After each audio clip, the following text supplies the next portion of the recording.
একটি সুষম বহুভুজের প্রত্যেকটি কোণ ১৬৮ ডিগ্রি এর বাহু সংখ্যা কতগুলো হবে? সুষম বহুভুজের এই অঙ্কটি আমরা দুইভাবে সমাধান করব।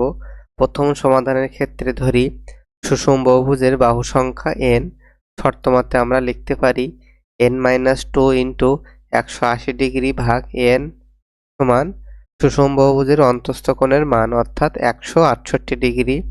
এখান থেকে আমরা n এর মান বের করব। n-2 ইন্টু ১৮০ ডিগ্রি সমান ১৬৮ ডিগ্রি n।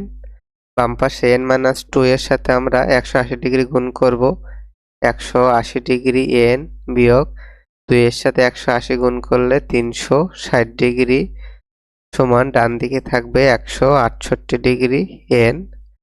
১৮০ ডিগ্রি n থেকে ১৬৮ ডিগ্রি n বিয়োগ দিলে আমরা পাবো ১২ ডিগ্রি n সমান ৩৬০ ডিগ্রি। n সমান ৩৬০ ডিগ্রি ভাগ ১২ ডিগ্রি। ৩৬০কে ১২ দিয়ে ভাগ করলে আমরা পাবো ৩০।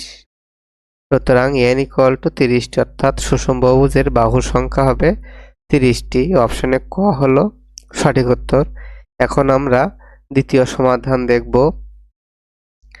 দ্বিতীয় সমাধানের ক্ষেত্রে আমরা জানি বহিস্থ কোণ প্লাস অন্তঃস্থ কোণ সমান ১৮০ ডিগ্রি, বা বহিস্থ কোণ ইকুয়াল টু ১৮০ বিয়োগ অন্তঃস্থ কোণ। আমাদের অন্তঃস্থ কোণের মান দেওয়া আছে ১৬৮ ডিগ্রি, তাহলে বহিস্থ কোণ ইকুয়াল টু ১৮০ থেকে ১৬৮ বিয়োগ দিলে আমরা পাবো ১২ ডিগ্রি। আবার আমরা জানি সুষম বহুভুজের বাহু সংখ্যা সমান ৩৬০ ডিগ্রি ভাগ বহিস্থ কোণ। তাহলে ৩৬০ ডিগ্রি ভাগ বহিস্থ কোণের মান আমরা পেয়েছি ১২ ডিগ্রি। ৩৬০ ডিগ্রিকে ১২ ডিগ্রি দিয়ে ভাগ দিলে আমরা পাবো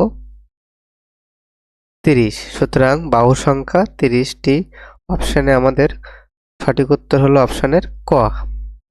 ধন্যবাদ সবাইকে।